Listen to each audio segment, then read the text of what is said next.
Salut à tous, c'est Alex de la chaîne Collectomania. Aujourd'hui, on va parler des investissements Pokémon que j'ai fait en 2023.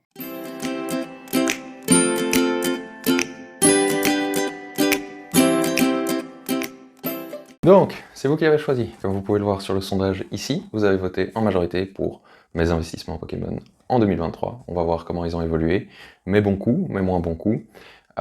Et également, n'oubliez pas, pour ma prochaine vidéo, je vais aussi mettre un sondage, donc allez dans l'onglet communauté et votez pour le prochain thème. J'en profite pour dire, likez, partagez, vous abonnez. On a une chaîne de passionnés de Pokémon, mais plein d'autres collections, Yu-Gi-Oh, Lego, etc.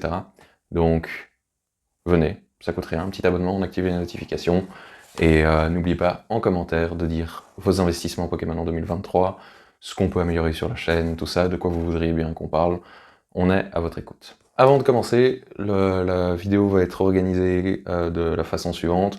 Je vais présenter différents items, d'abord ceux dont la valeur a le moins augmenté par rapport au prix d'achat, premier point, puis on va aller vers mes très bons coups, et puis au final on va faire un calcul de ce que j'ai investi dans Pokémon juste dans le scellé, quelle est la valeur actuelle. Deux points importants, donc là, la vidéo sortira en décembre 2023, la valeur change, ça peut soit monter, soit la bulle Pokémon peut exploser, et donc ça vaut plus rien. Et un autre point, donc je collectionne un peu le scellé, mais ça reste avant tout une passion, donc j'ai quand même quelques objets dans le but de les revendre, mais je fais pas du scalping. Et si un jour le marché Pokémon s'effondre, moi ça me pose pas de problème, parce que j'aurai plein d'items à ouvrir, et je serai très content. Donc c'est quelque chose dont vous devez être conscient, c'est quand vous faites des investissements, comme en bourse, ce que vous mettez, vous devez être prêt aussi et conscient que vous pouvez le perdre. Allez, on passe tout de suite à la vidéo. On commence tout de suite avec le premier item qui a été un mauvais investissement, et plutôt la collection. C'est la collection EV3. J'ai ouvert deux displays, moi j'ai pris beaucoup de plaisir à faire cette collection, je suis en train d'essayer de faire le Master Set. Donc j'ai acheté la display qui m'a coûté, je crois, 180 l'unité. Et actuellement, elle se revend aux alentours de 160 €. Elle a vraiment bien baissé en prix, les raisons sont le succès de Pokémon 151, les gens sont vraiment concentrés dessus, et ouais, c'est essentiellement ça, et puis certaines cartes qui sont d'une beauté discutable, comme par exemple les Dracofeu, où il y a des Dracofeu qui sont quand même très très laids dans cette série. Et un autre item dans lequel j'ai aussi pas mal investi sont les ETB, j'en ai 3, je les ai pas ici, et celles-ci ont chuté de prix et ont atteint une valeur entre 45 et 50 €. Thème numéro 2. Alors, on remonte un peu en arrière avec le bloc épée et bouclier. Et ceci, deux displays tempête argentée. Je pensais vraiment que ça allait être un bon investissement, la série est sympa, il y a de très belles cartes comme le Lugia qui s'affiche ici, mais qui est quand même pas mal tombé, donc son prix s'est stabilisé, ça c'est le premier point. Et l'autre point, c'est qu'il y a eu pas mal de reprints. Alors là où j'ai commis une erreur, c'est que j'aurais pu prendre une display Star étincelante, et parce que la série me parlait plus, j'ai préféré investir sur du Tempête argentée. En termes de plaisir d'ouverture, Tempête argentée est très bien. Par contre, ouais, en termes d'investissement, la Star étincelante était quand même vachement mieux pour investir. Alors, item numéro 3 et troisième flop, les ETB, les toutes premières, écarlate et violet. Donc, les toutes premières ETB qui ont marqué le changement de série, on est passé de épée et bouclier à écarlate et violet. C'est un peu dommage parce que je les trouve vraiment super belles. On passe sur des ETB à 9 boosters. Ensuite, les cartes promotionnelles elles sont très jolies, mais je trouve que les illustrations sont vraiment magnifiques. Par contre, la série n'a pas été très appréciée, comme souvent dans les changements de blocs. Les Pokémon pris ont été des Pokémon phares de cette série, justement Écarlate et Violet, avec Coraidon, Miraidon, mais c'est moins apprécié du public. Un point très important si vous voulez investir dans Pokémon sont les contacts. Il y a plein d'items, en particulier ce qui a pris le plus de valeur et ce que vous allez voir après, que j'ai réussi à obtenir parce que j'ai changé de fournisseur. C'est quelqu'un qui travaille avec Asmodée et qui est garanti d'avoir ses quantités, qui bénéficie aussi des reprints et tout. Donc si jamais vous voulez faire des investissements, vous pouvez acheter en magasin. Après, essayez de créer votre réseau et changer vos bons tuyaux avec les collègues investisseurs. Prochain item, je crois que c'est l'item numéro 4. Le reprint Ring de glace. Je sais plus exactement si c'était un reprint ou une fin de stock. Ce qui est bizarre, c'est que les Pokéballs ici déteignent sur les doigts. Série assez appréciée, avec de très très belles cartes, comme le Zeraora, que vous voyez s'afficher ici, qui coûte quand même jusqu'à 300 €. Personnellement, je suis un peu moins fan. Par contre, ouais, c'est une série qui reste quand même appréciée. Je l'ai acheté à 180 €, et là, sa valeur marchande se situe entre 200 et 210. Ça va sans doute monter au fil du temps, mais qui sait, peut-être que je vais l'ouvrir. Dites-moi en commentaire si selon vous je devrais faire une ouverture. Et restez bien connectés parce qu'en 2024, Dim et moi, on a des grosses annonces à vous faire. Je vous parlais de l'importance d'avoir des bons fournisseurs. On en arrive à mon autre investissement. Prenons pour commencer ici le coffret Kaiser. C'est le coffret qui a pris le moins de valeur. Je l'ai acheté à 25 €. Il se revend entre 40 et 50 €. Je pense un bon 50 €. Mais pour moi, c'est le coffret qui a le plus de valeur pour deux raisons. Une des premières grosses vidéos de la chaîne qu'on a faites ensemble avec Dim était sur une grosse ouverture dont il y avait ce coffret et Kaiser. Et j'ai eu quelques belles cartes. Et surtout, il y a des boosters ombre ardente. C'est une collection que j'adore. Et qui sait, peut-être que pour mon anniversaire, je craquerai et j'en ouvrirai un parce que ouais, le prix évolue peu quand même. Coffret Sylvalier, 4 boosters, mais surtout un booster XY Evolution, illustration Pikachu. Je crois que j'ai deux illustrations Pikachu et une Florizard.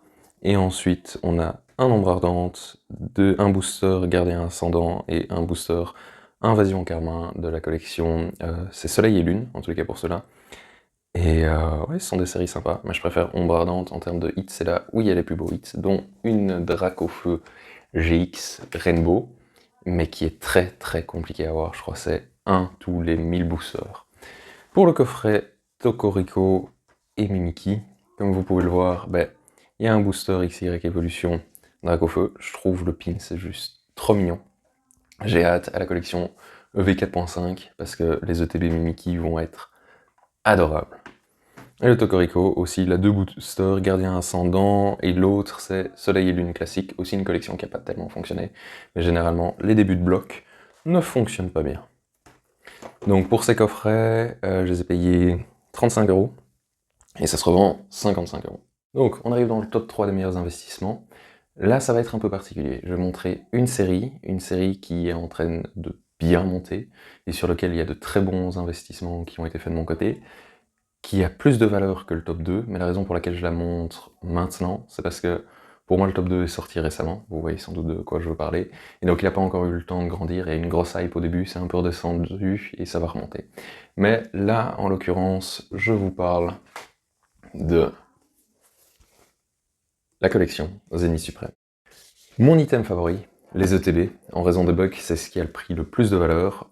J'ai acheté 3 ETB que j'ai gardé scellés, et là maintenant ça peut se revendre entre 100 et 110 €. Attention, il y a des rumeurs qui annoncent qu'il va y avoir un reprint, en tous les cas qu'il va y en avoir à nouveau qui vont être en stock. Ce sont des rumeurs qui sont qui viennent essentiellement de France. Moi, des échos que j'ai eu de mon fournisseur, c'est que jusqu'à présent, il n'en a pas entendu parler. Donc peut-être que ce sont des fausses rumeurs qui sont lancées, comme il y a déjà eu le cas avec Evolution Céleste, on a fait des fausses rumeurs sur un potentiel reprint. Au final, il n'y a pas eu de reprint, ça fait que le marché est descendu, les gens ont pu racheter des displays et tout à meilleur prix, et puis leur marché est reparti à la hausse. Alors qu'est-ce qu'on a de beau dans ce carton? Pour moi aussi, ce sont des items qui vont prendre de la valeur. De manière générale, ce sont les coffrets Lugia. Les coffrets Lugia ont vraiment pas mal augmenté jusqu'à présent. Si je dis pas de bêtises, une des raisons, c'est parce que les deux cartes en stratégie ici sont très bonnes, mais je joue très peu aux jeux de cartes Pokémon, moi je les collectionne seulement, donc j'ai peur de dire une bêtise. J'ai acheté ces coffrets aux alentours de 30 €, et maintenant ils atteignent les 45-50 €. Et un autre coffret, ce sont les coffrets Pikachu, les premiers, donc pas ceux avec le batch, je les ai achetés aussi 30 €, et celui-là est un coffret un peu particulier. Je dis rien, je vous laisse deviner pourquoi. Je vais cacher ça, puisqu'il y a l'explication ici. Alors je vous laisse encore 5 secondes, 4, 3, 2, 1. Zéro. On peut penser que c'est un coffret italien, mais si vous regardez bien, les cartes sont en français. Ça a été acheté comme ça en magasin, c'est un bug du fournisseur, enfin un bug d'usine. Je sais que ça peut facilement se refaire et tout, il suffit de déceler les cartons, etc. En termes de valeur de marché, je sais pas tellement. Donc il n'y a qu'une seule vente réussie sur eBay, à hauteur de 80 €. Un coffret classique, donc je les ai achetés 30 € et ils se revendent maintenant 50 €. Celui-là s'est revendu à 80 €. Il n'y avait qu'une seule vente réussie, c'est sur eBay. eBay, on peut facilement faire la valeur du marché. Donc je ne prendrai pas ça pour un fait, mais je trouvais ça assez marrant. On passe sur le top 2. Alors c'est une série que j'ai détestée. Il y a une vidéo dessus, vous pouvez la voir ici, c'est la série Pokémon 151. J'ai investi beaucoup dans cette série, comme vous pouvez le voir, et heureusement j'ai été assez vite dégoûté des ouvertures parce que ça m'a poussé à garder beaucoup de scellés. Ah bah je voulais faire le Master Set, j'ai ouvert quelques booster bundles, quand même pas mal, je crois que j'ai ouvert 5 bundles, ce qui est beaucoup, plus une UPC et les coffrets Elector, la Canam. Et j'ai été dégoûté par les taux de drop. Premier item qui est assez intéressant, les ETB, j'en ai 3 scellés, parfaitement scellés, je les ai pas ouverts parce que les taux de drop étaient catastrophiques, et en termes de ratio prix booster et tout, c'est mieux d'ouvrir des bundles, je vous dis ça pour 4.5. Et celle-ci maintenant se revend aux alentours de 75-80 €. Un autre item, ça j'en ai ouvert une ou deux, je les sors pas parce qu'elles sont bien au fond, mais ce sont les displays Minitin. Ça aussi, donc 151, je vous le disais en début de vidéo, a explosé au début, tout le monde en voulait et tout, résultat les prix ont monté. Là le marché s'est un peu régulé, ça va descendre, enfin c'est descendu, je ne m'en fais pas, c'est pour ça que je le mets en top 2, donc actuellement mes investissements en 151 me rapportent moins qu'en Zénith Suprême, cependant ça a quand même beaucoup de potentiel. Les displays Minitin, ça se vend, je les ai payés 130, c'est monté jusqu'à 250 en scellé parce qu'elles sont scellées avec les plastiques. Et là, je pense que la valeur actuelle se situe aux alentours de 190-200 €. L'item maudit, j'ai nommé l'Ultra Premium Mio. J'en ai eu 4. Payé 3 à 160 pièces et une à 170. Et très bel objet, je trouve, vraiment. Les cartes promotionnelles à l'intérieur sont très belles. Le Playmate est superbe. Par contre, le taux de drop, c'est tout ou rien. Donc celle-ci a été achetée 160, 170. J'en ai encore 3 scellées. Une pour ma collection, une autre que je revendrai dans quelques années quand le prix aura remonté. Elles étaient montées jusqu'à 250. Là, elles sont redescendues à 200, comme la Drac. C'est monté haut, c'est redescendu. Je m'en fais pas, ça va repartir à la hausse. Attendons les 30 ans de Pokémon, une nouvelle sortie de jeu, au hasard un remake de Johto, ça va remonter. Avant d'être dégoûté par les taux de drop, je voulais ouvrir ceci, une display bundle. Très bel item, je préfère les displays classiques. Par contre, donc je l'ai acheté à 300, c'était vraiment un très bon prix. Elle se revend aux alentours de 500. 500, 550, c'est une bonne marche. Jusqu'à présent, c'est l'item Pokémon qui est le plus monté en termes de valeur. Je crois que certaines ventes ont atteint les 570. Et c'est celle qui est encore moins descendue. Donc, bon investissement, vraiment. Et finalement, pour ceux qui suivent la chaîne depuis un certain temps, vous étiez au courant que dans ma collection, j'avais ceci. J'ai pu en acheter début 2023, en février, j'en ai acheté 2. Celle-ci est un peu moins bien scellée. Comme vous pouvez voir, le plastique est un peu loose, il y a un trou ici. C'est bien monté, c'est monté en flèche avec les rumeurs de il va y avoir un reprint, il n'y en a plus et tout. C'est une série qui est très appréciée en raison des cartes, avec la Noctali, l'Air Rayquaza, mais c'est une série qui est très frustrante aussi en termes de taux de drop. Je les ai payés 170. Je suis honteux de dire ça, parce que je les ai achetés quand même en 2023, 170 c'était un très bon prix. Et maintenant, elles étaient montées jusqu'à 450, elles sont redescendues 420, je pense que c'est un bon prix. Mais c'est une très bonne plus-value. Bon, on va passer maintenant au calcul du total des bénéfices. J'ai un peu peur de le faire, parce que donc ça c'est seulement sur les items scellés.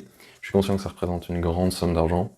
Comme je vous dis, moi je vois Pokémon comme un investissement, mais aussi comme un plaisir. Donc Si du jour au lendemain la valeur de Pokémon s'effondre et que ça vaut plus rien, je serais un peu triste, mais je serais très heureux aussi parce que sans scrupule, je pourrais ouvrir tous ces coffrets et je ferais une méga ouverture. Bon, donc, petite pause, n'oublie pas de liker, partager la vidéo, vous abonner en activant les notifications. Dites-moi aussi en commentaire si vous appréciez ce genre de vidéo, si vous voulez en voir plus. Et comme je vous ai dit, il y aura un sondage dans l'onglet communauté, donc allez dire quelle prochaine vidéo vous voudriez voir sur la chaîne. Au total, dans ma collection Pokémon, j'aurais dépensé 3120 euros. C'est grand, ça me posait des questions. Comme j'ai dit, ouais, c'est beaucoup. Écoutez, j'arrête Pokémon, je vends tout. Maintenant, voyons combien potentiellement ça a pu me rapporter en l'espace de 1 an.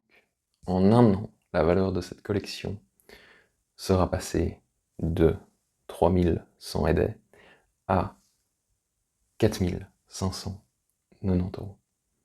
Ça se base sur des valeurs approximatives. N'oubliez pas que, pour que ça vaille réellement ça, faut le vendre, faut avoir un acheteur. Je me suis basé sur les moyennes sur eBay, j'ai aussi regardé un peu sur Card Market. Donc voilà, ça peut varier. Actuellement, c'est dans le positif. Maintenant, faut voir aussi comment ça évolue, si Pokémon va rester intéressant et tout, si les gens vont vouloir continuer à mettre autant d'argent dans Pokémon. Donc c'est un pari, comme quand on joue en bourse, c'est un pari. Ce que j'aime bien, c'est qu'on se base sur un item concret. Et voilà. Donc n'oubliez pas, likez, partagez la vidéo, dites-moi si ça vous a plu, ce que vous en pensez, vos estimations pour ma collection, et on se retrouve bientôt pour plus de vidéos. C'était Alex de la chaîne Collectomania.